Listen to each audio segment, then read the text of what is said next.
साल 1989 तिरुपति जिले में बसा तिरुमाला का प्रसिद्ध मंदिर भगवान श्री वेंकटेश्वर का मंदिर बंद था। रात का समय था, किसी भी भक्त या पुजारी को अंदर जाने की मनाही थी। सारे द्वार बंद थे, सभी उस स्थान में अपने घरों में सो रहे थे। तभी मंदिर के अंदर से हजारों घंटियों के बजने की आवाज आती है।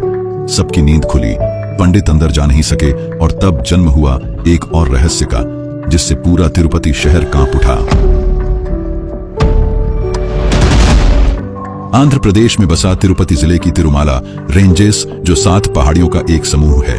ये 7 पहाड़ियां शेषनाग के 7 फनों के प्रतीक को माना जाता है।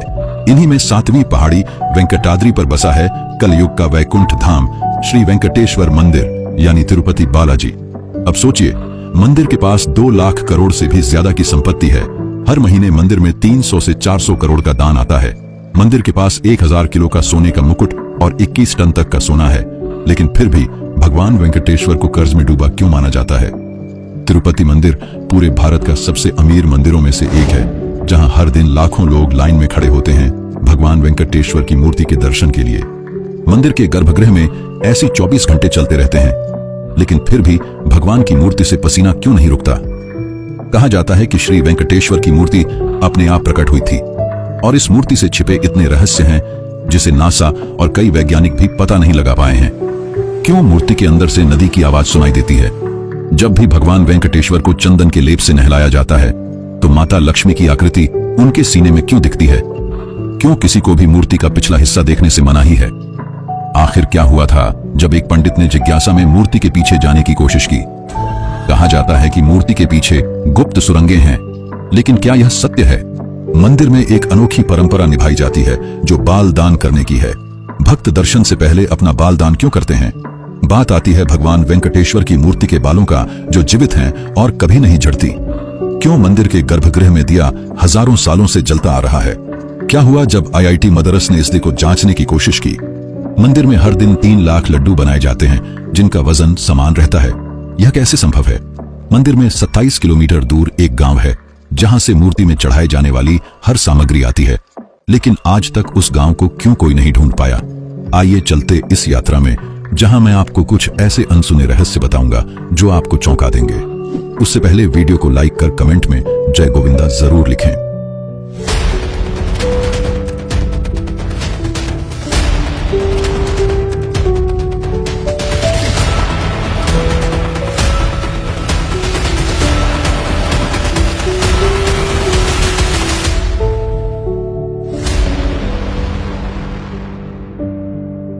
हर दिन बालाजी मंदिर में लगभग 3 करोड़ का दान चढ़ता है, सोना, चांदी, हीरे से लेकर पैसों तक। और इसका एक ही मकसद है, भगवान वेंकटेश का कर्ज चुकाना। लेकिन भगवान कर्ज में कैसे डूबे? इसके पीछे की कथा बड़ी ही अनोखी है। पौराणिक ग्रंथों के अनुसार समय था प्रलय काल का। जब पृथ्वी पर प्रलय आया, चारों ओर केवल पानी, मानो उसने पूरी धरती को निगल ली थी। सभी देवता घबरा रहे थे और भगवान विष्णु के पास गए। भगवान विष्णु ने वराह रूप धारण किया और पृथ्वी को समुद्र की गहराइयों से उठाकर सुरक्षित स्थान पर रखा। भगवान विष्णु ने पृथ्वी को वचन दिया कि वो पृथ्वी पर वेंकटेश्वर के रूप में अवतार लेंगे। समय बीता, पृथ्वी अब संतुलित थी। एक दिन ऋषि भृगु ने परीक्षा ली कि तीनों देवताओं ब्रह्मा, शिव, विष्णु में से सबसे श्रेष्ठ कौन है। इस परीक्षा को पूरा करने के लिए ऋषि भृगु सबसे पहले ब्रह्मा के पास पहुंचे। ब्रह्मा जी सृष्टि की रचना करने में व्यस्त थे, तो उन्होंने ऋषि का समुचित स्वागत नहीं किया। फिर वे कैलाश पहुंचे, जहां शिव जी ने उनको प्रेम से गले लगाने की कोशिश की। तब उन्होंने उन पर आरोप लगाया कि वे असुरों को वरदान देते हैं, जो सृष्टि को अशांत करती है। यह सुनकर शिव जी क्रोधित हो गए। आखिर में भृगु वैकुंठ धाम पहुंचे, जहां माता लक्ष्मी भगवान विष्णु के पैर दबा रही थी। ऋषि भृगु ने बिना सोचे समझे विष्णु जी के हृदय में पैर रख दिया। लेकिन विष्णु जी ने भृगु के पैरों को पकड़कर कहा कि आपके कोमल पैरों को मेरे कठोर वक्ष से हानि तो नहीं पहुंची। यह सुनकर भृगु का हृदय बदल गया और उन्होंने यह घोषणा की कि अब सभी यज्ञों और तपों का फल केवल विष्णु जी को मिलेगा। लेकिन माता लक्ष्मी को यह अपमान स्वीकार नहीं था। वे क्रोधित हो उठी और विष्णु जी के समझाने पर भी नहीं मानी। आखिर में लक्ष्मी जी ने वैकुंठ धाम का त्याग किया और धरती लोक पर रकवन में तपस्या करने लगी। माता लक्ष्मी के अनुपस्थिति में विष्णु जी व्याकुल हो रहे थे। उनके बिना वैकुंठ धाम सूना लग रहा था। विष्णु जी धरती में हर जगह लक्ष्मी माता को ढूंढने लगे, नदियां, जंगल, पर्वत, हर जगह। आखिर में थककर वे पहुंचे तिरुमाला की पहाड़ी में, जहां एक चींटी के बिंब में उन्होंने विश्राम किया। यही स्थान आगे जाकर वेंकटाद्रि शिखर कहलाया।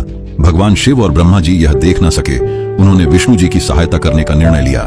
दोनों ने धरती में एक गाय और बछड़े का रूप धारण किया और वहां के शासक राजा चोल के पास पहुंच गए। राजा ने उन्हें अपनी गौशाला में रखा और उनकी जिम्मेदारी एक चरवाहे को सौंपी। कुछ दिनों बाद चरवाहे ने देखा कि गाय अब कम दूध दे रही और दिन के एक निश्चित समय में गाय अपने आप गायब हो जाती। चरवाहे ने गाय का पीछा किया और जो उसने देखा वो चौंकाने वाला था। गाय एक चींटी के बिंब में जाती और अपना सारा दूध दे देती। जैसे ही चरवाहा उस बिंब के पीछे गया, उसने देखा कि स्वयं भगवान विष्णु दूध को पी रहे। चरवाहा क्रोधित हो उठा और उसने तुरंत कुल्हाड़ी उठाई और गाय पर वार करने लगा, लेकिन विष्णु जी ने गाय को बचाया, जिसके कारण कुल्हाड़ी उनके सिर पर जाकर लगी। यही वो घाव है जो आज भी हम मूर्ति में देख सकते हैं। विष्णु जी अब क्रोधित थे और उन्होंने उस चरवाहे का वध कर दिया। जब यह बात राजा को पता चली, तब वो तुरंत वहां पहुंचे। विष्णु जी ने उन्हें भी श्राप दिया कि वे अपना बचा हुआ जीवन एक असुर की भांति व्यतीत करेंगे। लेकिन शांत होने के बाद उन्होंने कहा, अगले जन्म में तुम आकाश राज कहलाओगे और तुम्हारी एक कन्या होगी जिसका विवाह स्वयं मैं करूंगा। समय बीता। अगले जन्म में वह राजा आकाश राज बने। उनके घर एक दिव्य कन्या का जन्म हुआ, पद्मावती। उसी तरफ विष्णु जी ने वकुला देवी के घर श्रीनिवास के रूप में जन्म लिया। श्रीनिवास एक गरीब परिवार से थे और पद्मावती राजा की बेटी। एक दिन पद्मावती पर वन में हाथियों के झुंड ने हमला कर दिया। श्रीनिवास ने पद्मावती को बचाकर उसका दिल जीत लिया। दोनों ने ही उसी समय एक दूसरे को मन से स्वीकार कर लिया। जब पद्मावती के विवाह की बात आई तो आकाश राज नहीं मान रहे थे, लेकिन एक रात उन्हें विष्णु जी स्वप्न में दर्शन दिए और अपने वरदान को याद दिलाया। तभी आकाश राज ने विवाह की सहमति दे दी। विवाह भव्य था। तिरुमाला उस समय फूलों से सजी थी। खुशबू संगीत चारों ओर गूंज रही थी। आकाश राज ने चारों पूरे नगर को दीपक से सजाया था। देवताओं को भी निमंत्रण भेजा गया था। जब बारात पहुंची तो नगरवासियों ने बड़े सम्मान से उनका स्वागत किया। श्रीनिवास राजसी वस्त्रों में सजे थे और उनके तेज से लोग मंत्रमुग्ध हो रहे थे। पद्मावती भी दुल्हन के रूप में अलौकिक चमक बिखेर रही थी, जैसे स्वयं लक्ष्मी जी ने उनके रूप में पृथ्वी पर अवतार लिया हो। किंतु उस समय एक परंपरा थी कि हर विवाह में वर पक्ष वधू पक्ष को धन देता है, लेकिन श्रीनिवास के पास इतना धन नहीं था कि वे विवाह का खर्च उठा सके। उन्होंने ध्यान लगाया, ब्रह्मा जी और शिव जी से सहायता मांगी। उन्होंने श्रीनिवास को एक उपाय बताया कि सीधे धन के देवा कुबेर से सहायता मांगे। श्रीनिवास धन के देवता कुबेर के पास पहुंचे और उनसे सहायता की प्रार्थना की। कुबेर ने उन्हें ऋण देने की सहमति दी, लेकिन एक शर्त रखी। उन्होंने कहा, हे वेंकटेश्वर, मैं आपको यह ऋण देता हूं, किंतु आपको प्रतिज्ञा करनी होगी कि आप यह ऋण पूरी तरह चुकाएंगे और ऋण चुकाने का समय सीमित नहीं होगा। आपके भक्त युगों युगों तक आपकी सहायता के लिए दान अर्पित करेंगे। कलयुग की समाप्ति तक यह ऋण पूरा होना चाहिए। श्रीनिवास ने यह शर्त स्वीकार की और यही से जन्म हुआ भगवान वेंकटेश्वर और भक्तों के बीच एक विशेष बंधन का। यही कारण है कि हर भक्त बालाजी में जाता है और दान के रूप में धन सोना चांदी चढ़ाता है अपनी इच्छा अनुसार। यही कारण है कि तिरुपति में भगवान वेंकटेश्वर के पास इतना धन होने के बावजूद उन्हें ऋण का देवता कहा जाता है। कुबेर के धन से विवाह भव्य हुआ। सारे देवता अपना आशीर्वाद दे रहे थे। स्वयं आकाश राज को यह अनुभव हो चुका था कि उन्होंने अपनी पुत्री का विवाह पद्मावती का भगवान विष्णु से करवाया है। लेकिन जैसे ही यह बात माता लक्ष्मी को पता चली, वे क्रोधित हो उठीं कि कैसे उनके प्रिय स्वामी किसी और स्त्री से विवाह कर सकते हैं। विवाह संपन्न हो चुका था और माता लक्ष्मी अब श्रीनिवास के सामने आईं और उनसे सवाल किया कि क्या यह सत्य है कि उन्होंने किसी और स्त्री से विवाह किया है। सत्य को नकारा नहीं जा सकता था। सत्य सुनकर माता लक्ष्मी क्रोधित हो गईं और पद्मावती और लक्ष्मी के बीच विवाद शुरू हो गया। यह तकरार देखकर उन्होंने अपने आप को एक मूर्ति के रूप में बदल दिया। यही वो दिव्य मूर्ति है जो आज भी तिरुपति बालाजी में स्थापित है। माना जाता है कि पश्चाताप करने के लिए पद्मावती और माता लक्ष्मी दोनों ने अपने आप को इस मूर्ति में समा लिया। यही कारण है कि जब भी भगवान वेंकटेश्वर की मूर्ति को चंदन से नहलाया जाता है तो उनके हृदय में माता लक्ष्मी और पद्मावती की छवि स्पष्ट दिखाई देती है। आज यह कहानी नहीं बल्कि एक सत्य बन चुका है। इस कथा के कारण आज तिरुपति बालाजी को कलयुग का वैकुंठ कहा जाता है, जहां स्वयं भगवान विष्णु वेंकटेश्वर के रूप में विराजमान हैं और लाखों भक्तों का विश्वास है कि मूर्ति जीवित है। गर्भगृह में मूर्ति के पास कभी न खत्म होने वाली ऊष्मा रहती है। चाहे ऐसी लगा हो, परंतु मूर्ति से पसीना बहता ही है। मूर्ति के भीतर से समुद्र की लहरों जैसी ध्वनियां सुनाई देती हैं, जिन्हें भक्त ईश्वर की श्वास मानते हैं। अब इस कथा से आगे बढ़ते हैं और बात करते हैं स्वयंभू मूर्ति की, यानी ऐसी मूर्ति जिसे किसी कारीगर ने नहीं बनाया, वो अपने आप प्रकट हुई है। कथा के माध्यम से हमें यह तो पता चल गया कि कैसे भगवान विष्णु ने अपने आप को एक मूर्ति में बदल लिया। लेकिन क्या आप जानते हैं कि मूर्ति के मस्तक में अभी भी जीवित बाल हैं, जो ना ही बड़े होते हैं और ना ही झड़ते हैं।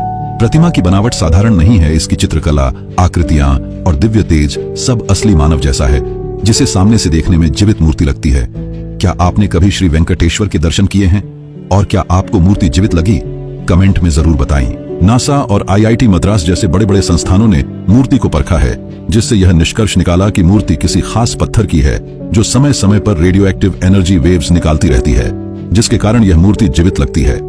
अब जरा सोचिए, अगर यह मूर्ति किसी ने बनाई होती तो कैसे इतने हजारों वर्षों तक इस मूर्ति से रेडियो एक्टिव वेव्स निकल रही हैं। इससे यह बात सिद्ध होती है कि मूर्ति को किसी ने नहीं बनाया है। मूर्ति की एक और अनोखी बात है, उससे पसीना बहना। मंदिर के गर्भगृह में ऐसी 24 घंटे चलते रहते हैं। गर्भगृह का तापमान 20 डिग्री सेल्सियस मेंटेन रहता है, तो फिर कैसे मूर्ति से पसीना बहता रहता है, जिसे पंडित थोड़ी थोड़ी देर में पोंछते रहते हैं। अगर हम धर्म और भक्ति की दृष्टि से देखें तो भगवान वेंकटेश्वर के शरीर के अंदर अपार ऊर्जा भरी हुई है, जिसे शांत करना इंसानों के लिए संभव नहीं है। यही कारण है भगवान की मूर्ति से लगातार पसीने बहने का। IIT मद्रास के रिसर्चर्स ने पाया कि मूर्ति रेडियो एक्टिव एलिमेंट्स जैसे यूरेनियम और थोरियम से बनी है, जो लगातार एनर्जी एमिट करती रहती है। ये लगातार गर्मी उत्पन्न कर सकते हैं। जब मूर्ति पर चंदन या पानी डाला जाता है तो यह गर्मी नमी में बदल जाती है। यही कारण है कि वह हमेशा नमी से भरी रहती है। परंतु यह व्याख्या भी पूर्ण नहीं है, क्योंकि इतनी अधिक मात्रा में ऊर्जा निकलना किसी साधारण प्रतिमा में संभव नहीं माना जाता। हर हफ्ते गुरुवार को भगवान वेंकटेश्वर की मूर्ति को चंदन, दूध और पवित्र जल से नहलाया जाता है। यही से आता है उनका अगला रहस्य। भक्त और पुजारी इस समय स्पष्ट देखते हैं कि मूर्ति के हृदय में माता लक्ष्मी की छवि प्रकट होती है, और यह छवि उसी घटना से जुड़ी है जो मैंने आपको कथा में बताई थी। विज्ञान इसे समझने में असमर्थ है। वो इसे सरफेस क्रिस्टलाइजेशन इफेक्ट कहते हैं। उनका मानना है कि जब मूर्ति पर कोई तरल पदार्थ डाल दिया जाता है तब कुछ खनिज एक पैटर्न बनाते हैं, लेकिन यह बात पूरी तरह सही नहीं है। पैटर्न कई प्रकार के हो सकते हैं, लेकिन मूर्ति में क्यों केवल माता लक्ष्मी की ही छवि देखने को मिलती है? गर्भगृह के अंदर कोई अगर मूर्ति से अपने कान लगाकर खड़ा हो जाए तो उसे एक खास ध्वनि सुनाई देती है, जो समुद्र की लहरों की होती है। धार्मिक मान्यता के अनुसार ये गूंज भगवान विष्णु के चरण कमलों से निकलने वाले वैकुंठ की पवित्र वीरजा नदी के निरंतर प्रवाह की है। वीरजा नदी वैकुंठ लोक की वो अमृतमयी धारा है जो भगवान के पैरों के नीचे से होकर बहती रहती है। मंदिर के नीचे एक निषिद्ध क्षेत्र है जहां ये नदी बहने का विश्वास है, और यही प्रवाह ऊपर तक पहुंचकर गूंज बन जाता है, मानो गर्भगृह का वो कोना सीधे वैकुंठ का द्वार हो। भक्त कहते हैं कि ये ध्वनि सुनते ही मन शांत हो जाता है, आंखों में आंसू आ जाते हैं और मनो भगवान अपने भक्त से स्वयं मिलते हैं। अब मूर्ति के सबसे खतरनाक हिस्से की बात करते हैं, जो है मूर्ति के पीछे का हिस्सा। किसी भी भक्त को मूर्ति का पिछला हिस्सा देखने की अनुमति नहीं है। साल 1947 की एक घटना जो चौंका देने वाली है। एक पुजारी ने उत्सुकता के कारण मूर्ति के पीछे देखने की कोशिश की, और जो हुआ वो भयानक था। अगले ही दिन उसकी आंखों की रोशनी चली गई और वह बोल नहीं पा रहा था। यह घटना मंदिर के अभिलेखों में भी दर्ज है। लेकिन इससे भी रहस्यमयी बात है गर्भगृह में छुपे हुए गुप्त सुरंगों का। किंवदंती कहती है कि प्रतिमा के पीछे कई गुप्त सुरंगें फैली हैं, जिनमें सबसे प्रसिद्ध हैं ये 3। ब्रह्मास्त्र सुरंग, जिसमें प्राचीन दिव्य अस्त्र छुपा हुआ है। स्वर्ण बंदर मार्ग, जहां विजयनगर साम्राज्य का सोना छुपा होने की बात कही जाती है। काला पानी सुरंग, इस सुरंग में एक अज्ञात काले तरल पदार्थ की जानकारी मिलती है। कहा जाता है कि 2001 में जब इसे टेस्ट करने के लिए एक सैंपल लिया गया था तो लैब टेक्नीशियन की आंखों की रोशनी चली गई। अब बात आती है मंदिर के रहस्यमयी दीपक की, जो हजारों सालों से बिना बत्ती और तेल के जल रहा है। लेकिन यह कैसे संभव है? और सबसे बड़ा सवाल, किसने इस दीपक को जलाया? किंवदंतियों के अनुसार सन 1509-1529 के बीच राजा कृष्णदेव राय ने इस दीपक को जलाया, लेकिन इसका कोई प्रमाण नहीं है। धार्मिक मान्यता है कि यह दीपक भगवान की अखंड ज्योति का प्रतीक है, और जब कलयुग का अंत होगा तब यह दीपक बुझेगा। अब वैज्ञानिक दृष्टिकोण देखें। 2017 में DRDO और IIT मद्रास के विशेषज्ञों ने इसकी जांच की। उन्होंने पाया कि इसमें अमृत तुल्य तेल का उपयोग किया जाता है, जो विशेष हिमालयी औषधियों से निकाला गया था। इस तेल की खासियत है कि यह आसानी से जलकर समाप्त नहीं होता, बल्कि धीरे धीरे रूपांतरित होता है। वहीं दीपक की बाती देवदार वृक्ष की छाल से बनी होती है, जो सैकड़ों वर्षों तक धीरे धीरे जलती रहती है। तिरुपति में एक अनोखी परंपरा है बाल दान करने की। जो भी भक्त यहाँ दर्शन के लिए आता है, चाहे वो पुरुष हो या महिला, दर्शन के पहले बाल दान करता है। यह परंपरा उस कथा से जुड़ी है जब चरवाहे ने भगवान विष्णु पर प्रहार किया तो उनके सिर में चोट आई, जिससे उनके बाल कट गए। उस समय तुरंत गंधर्व नीला देवी प्रसन्न ने अपने बालों को काटकर भगवान को अर्पित कर दिया। विष्णु जी इससे प्रसन्न होकर कहा कि जो भी श्रद्धा से अपने बाल मुझे दान देगा, उसकी मनोकामना जरूर पूरी होगी। हर साल मंदिर में 4 करोड़ से भी ज्यादा का केश दान होता है, जिससे एकत्र करके साफ किया जाता है। इसे इंटरनेशनल मार्केट में बेच दिया जाता है, जिससे हर साल मंदिर लाखों करोड़ रुपए जमा करता है, जो धन मंदिर के अन्नदान, गरीबों के इलाज और शिक्षा में खर्च होते हैं। तिरुपति मंदिर के लड्डू पूरी दुनिया में प्रसिद्ध हैं। हर दिन यहाँ 3 से 4 लाख लड्डू बनाए जाते हैं। यह लड्डू बड़े होते हैं, जिनका आकार और स्वाद समान होता है। एक मशीन भी यह करने में असमर्थ है। इस लड्डू से जुड़ी एक प्रसिद्ध कथा है। कहते हैं कि जब तिरुपति मंदिर को बनाया गया, तब भगवान के प्रसाद को लेकर पंडित सोच में पड़ गए कि क्या चढ़ाया जाए। उसी समय एक वृद्धा महिला मंदिर में लड्डू की थाली लेकर आती है और पंडित उस लड्डू को चढ़ाते हैं। और जब उन्होंने खुद प्रसाद को खाकर देखा तो वे सभी चौंक गए कि एक लड्डू का स्वाद इतना दिव्य कैसे हो सकता है। अगले दिन पंडितों ने उस महिला से लड्डू बनाने की विधि सीखी और अचानक वो महिला गायब हो गई। कहते हैं कि वे स्वयं माता लक्ष्मी थीं, जिन्होंने यह लड्डू की विधि बताई। आइए अब तिरुपति मंदिर की असीम संपत्ति के बारे में बात करते हैं। मंदिर की संपत्तियों का आकलन करना आसान नहीं है। हर महीने लाखों लोग दर्शन के लिए आते हैं और अपनी श्रद्धा से धन, सोना या चांदी दान करते हैं। हर महीने मंदिर में 300 से 400 करोड़ का दान आता है, जिससे मंदिर की वार्षिक आय 5000 से 6000 करोड़ पहुंच जाती है। यह राशि बहुत अधिक है। कई राज्यों के वार्षिक बजट भी इसके आसपास नहीं आते। लेकिन मंदिर की कमाई सिर्फ नकद पैसे तक नहीं रुकती। भक्त अक्सर सोना, चांदी, हीरे मोती और कीमती धातुएं भी चढ़ाते हैं। आज मंदिर के खजाने में लगभग 21 टन सोना रखा हुआ है। इसमें सबसे खास है भगवान वेंकटेश्वर का सोने का मुकुट, जो अकेला ही 1000 किलो सोने से बना है।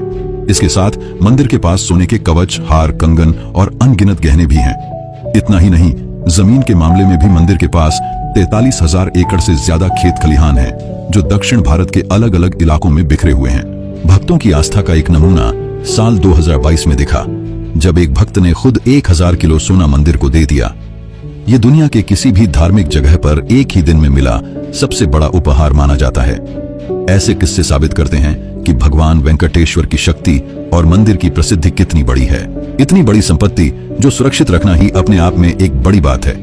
यह एक चुनौती से कम नहीं, और इसलिए मंदिर प्रशासन ने इसके लिए एक विशेष व्यवस्था की है। टीटीडी यानी तिरुमाला तिरुपति देवस्थानम ट्रस्ट द्वारा किया जाता है। यह ट्रस्ट मंदिर की सुरक्षा और सारे प्रबंधों के लिए जिम्मेदार है। मंदिर की सबसे मूल्यवान संपदा को भूमिगत वॉल्ट में रखा गया है। यह वॉल्ट इतना सुरक्षित है कि इसे आरबीआई यानी रिजर्व बैंक ऑफ इंडिया के बराबर माना जाता है। इस वॉल्ट को खोलने के लिए 3 अधिकारियों के फिंगरप्रिंट की जरूरत होती है। इस तरह यह सुनिश्चित किया जाता है कि मंदिर की संपत्ति गलत हाथों में न जाए, सुरक्षित रहे। अब सबसे जरूरी बात यहाँ आती है कि मंदिर इतने ज्यादा पैसों का क्या करता है। क्या सोना केवल तहखानों में पड़ा रहता है? तिरुपति मंदिर में हर भक्त के लिए फ्री खाने रहने की व्यवस्था है। हर दिन लगभग 3 से 4 लाख लोगों को भोजन कराया जाता है, और वो भी फ्री।